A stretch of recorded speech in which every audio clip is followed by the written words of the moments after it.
welcome back to the program. This is Focus on Africa.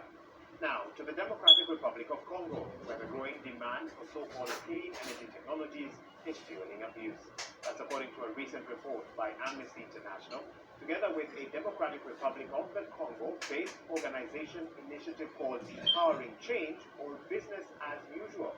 Now, since the reopening of a vast open-pit copper and cobalt mine back in 2015, long-established communities have been destroyed in the heart of the city of Kolwezi. This is in the south of the Democratic Republic of Congo. This is due to the growing demand for certain metals.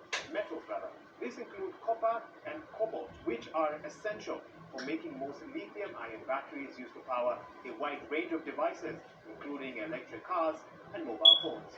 Now, the DRC has the world's largest reserves of cobalt and the seventh largest reserves of copper. Demand for cobalt has tripled since 2010 and is expected to reach 222,000 tons by 2025.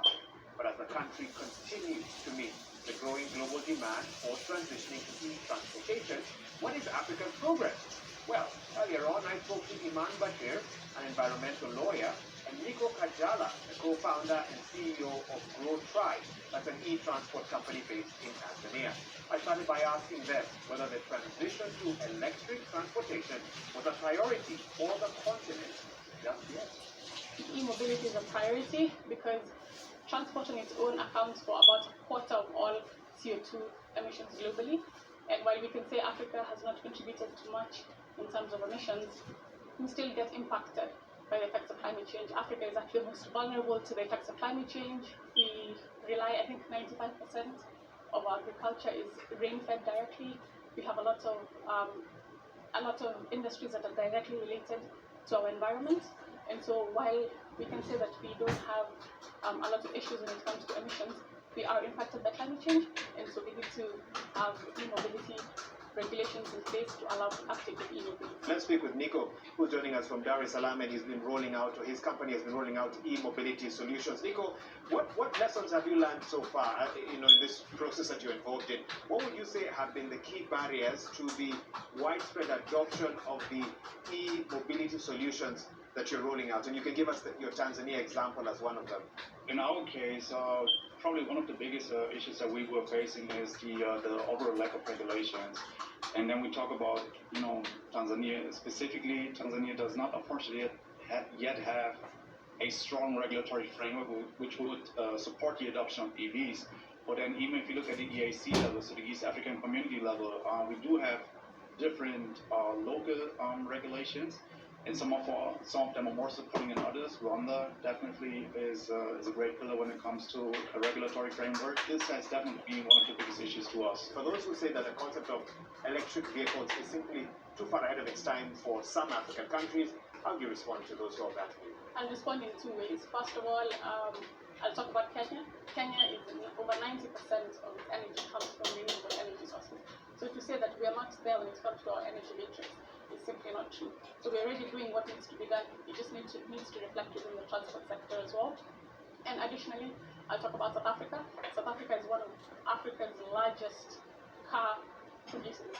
And so they produce cars and export to various countries. One of the biggest markets is in Europe. So while Europe is transitioning from internal combustion engines to green vehicles, then South Africa's market will be lost. So it's not just a matter of do we want to, it's that we will need to in order to secure our market.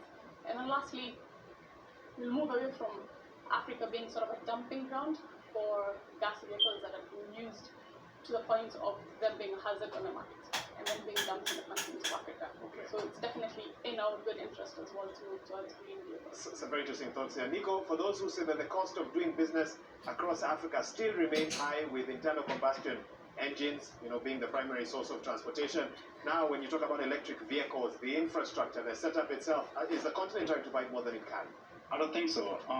Think about that. If we think about our customers, them going electric results in up to 4 times more income on a daily. That is life-changing. And I could give a million and one stories of our customers and how far their transition from combustion engines to electric vehicles fundamentally changed their spare income, their availability of funds. that is massive. And when we talk about infrastructure, I mean, it is not only a public question; it's also a private question. I mean, there is no one size fits all solution, right? We see this across the globe.